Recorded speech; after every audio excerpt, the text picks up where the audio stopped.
being a young boy and smart boy like me, so I was picked up as a husband for my wife. So I think I was yeah, at the reunion in 1976.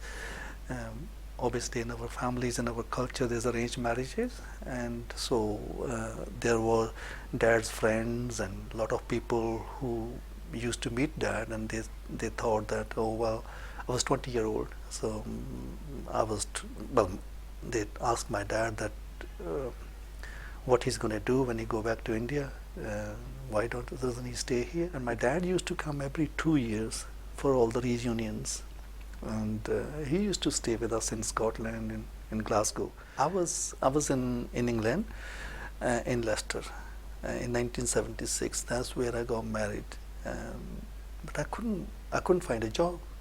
I couldn't understand English, even though I thought I was a good student, but I couldn't understand the accent. I couldn't find a job. So a friend, after about 3-4 months in Leicester, wandering about in the streets, and my friend, who was my class fellow in India, he was in Glasgow. He goes, "Why don't you come over and see me?" I said, "Where are you?" He goes, "I'm in Glasgow." So I said, "Okay, I'll tell my sister." I was staying with my sister, so I told my sister. She goes, "No, no, no, no. That's in the hills. There's a lot of snow there. You can't go. It's so cold." I said, "No, I will go and see my friend. I'll come back in 3-4 days." He goes, "Look, don't go back yet, and I'll find you a job." I said, "Okay." I had done my BCom in India, so I thought I could get a job in the bank or accountant or somewhere in India. So he said, "No, no, I can find you a job." So after 2-3 days, he took me to a restaurant, and it's a long story, but he took me to a restaurant, and I thought he's going to give me a bookkeeping job or something. And next thing I know is I was told that go in that room and change yourself. I said, "Change to what? My clothes are okay." He goes, "No, no, no, put the jacket on." And I looked at the jacket. It was like a red jacket with the black stripes on it, like so I put the jacket on. He goes, "You're a waiter." I said, "What? You know my father? You know who I am? You know my family? And you want me to do a waiter job? You out of your mind or something?" I start crying, and I went to the toilet, and I remember sitting in the toilet for 15-20 minutes. And so I started a job as a waiter in the restaurant in 1976. I didn't like that. I hated it. I think the reason for that was because of my background or my family structure back home. We were one of the biggest family in the village. So the waiter, I think, was really, really, I wasn't telling anyone. I didn't even tell my father. I remember after getting a job, the first letter I wrote to my father, yeah, "Dad, I got a job, and I'm an accountant in a restaurant." And so they were really happy that my education came to some sort of fruit, that I got a good job. And I never told them for 6 months, I think. I always telling them that I'm an accountant here. And at the back of my mind, I don't know why, even though my dad was well traveled, he wouldn't have minded. But I thought if I will tell him that I'm a waiter, or my family will know, that they will think that come back straight away or something. I don't know. I didn't enjoy it. I didn't want to be a waiter. Maybe because of my family structure or whatever. I wanted to be boss of my own. I wanted to, because of a big land, big farm back home. So we never worked. We always kind of people working for you. So maybe it's that in my blood or in me, that I never wanted to be as a worker here. Either I will earn some money and go back India and do something big there, or up here. But I didn't know what to do. I really had no clue of what the business was all about. In 1978, me and my wife, we went back. In 1979, we went back to England, and I started working there, but I still wasn't happy. And actually, before that, in 1979, this gentleman here who had a money but had no knowledge of a restaurant. He says, if I will open a restaurant, and can you run it for me? And at that time I said, okay, I've got experience, I can run it for you. So I ran that restaurant for him. I started from the scratch, but I never liked for working for somebody else. I wanted to be boss of my own. So then eventually I went back to London and stayed there for 3 years. And one day I got a call from the very same gentleman. He says, by the way, we are selling a restaurant. Do you know someone who wants to buy it in Glasgow? I said, I can buy it. I said that to him, but I had no money. I had no money whatsoever. I think the restaurant was going for £50,000, and I had about £1,000 in the bank. So I went to my in-laws. I said, there's opportunity. If we can buy that restaurant, I opened that restaurant myself from scratch. I know there's a good business, but I don't have the money. If you want to come 50-50 with me, and we can buy the restaurant. And they were all kind of working class people, and they never had any experience in the business, and they were so scared. £50,000 was a lot of money. So he goes, oh well, it's up to you. What do you think? If this happened, that happened. I said, leave it to me. I will give you £50,000. If anything goes wrong, that's my life, but I'll make you money. Trust me. Trust me, I can do it. I can do it. But at the back of my mind, obviously, I never wanted to work for someone. I wanted to be my boss of my own.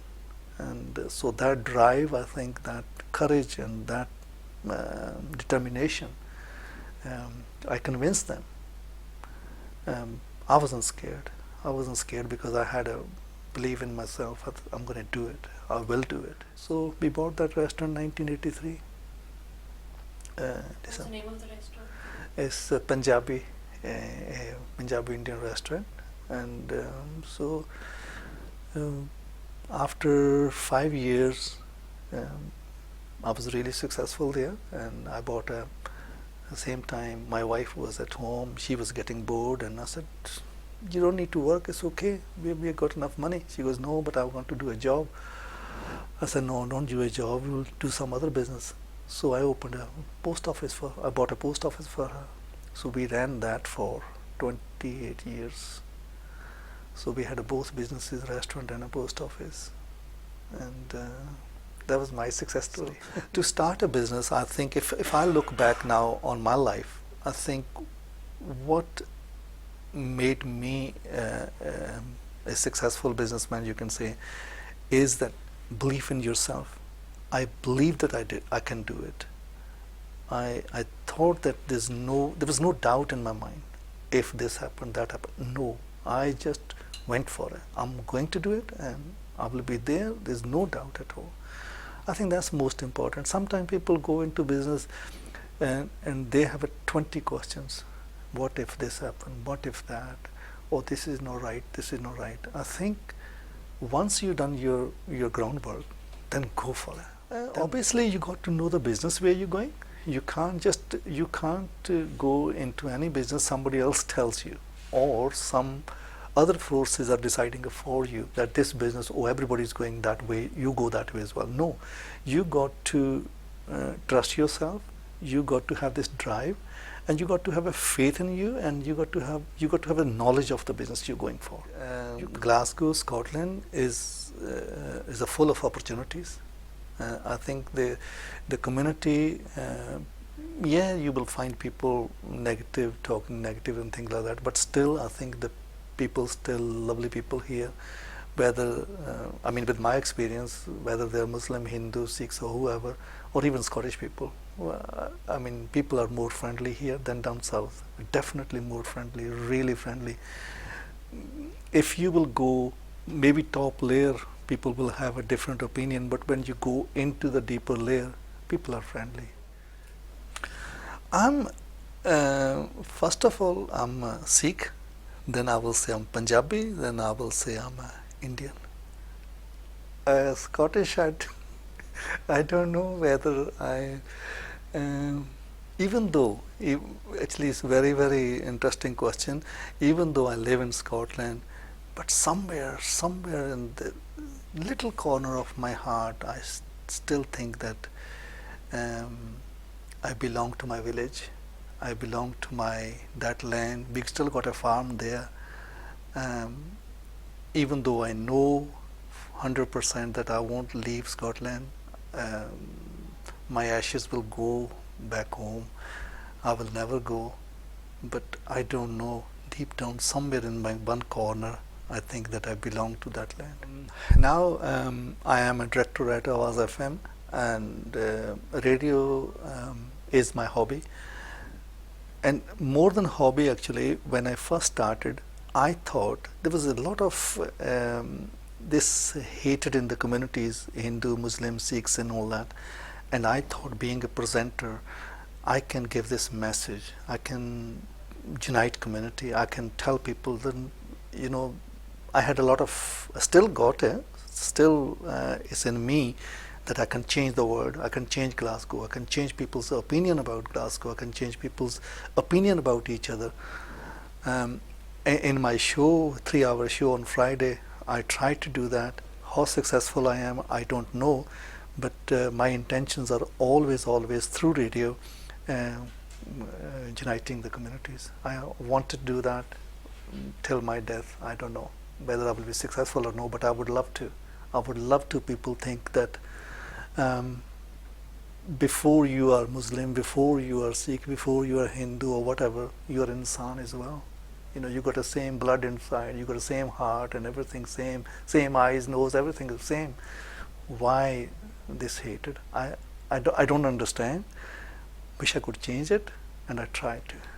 And the message my father gave to us, and it's the same message I would give to my children, and I would ask my children to give their children, is exactly the same. Always try to put a smile on somebody else's face. Never cheat anyone. Never ever give anybody. They used to, my dad used to say, you should not give anybody this feeling. I don't know how to. Never hurt anyone. Never hurt anyone. Never cheat anyone. They used to say, Kaka, ਕਿਸੇ ਦੀ ਬਦਦੁਆ ਨਹੀਂ ਕਦੇ ਵੀ ਲੈਣੀ. बस जिंदगी का एक असूल है. Try to give to someone, don't take from anyone. Try to give someone peace, happiness and all that.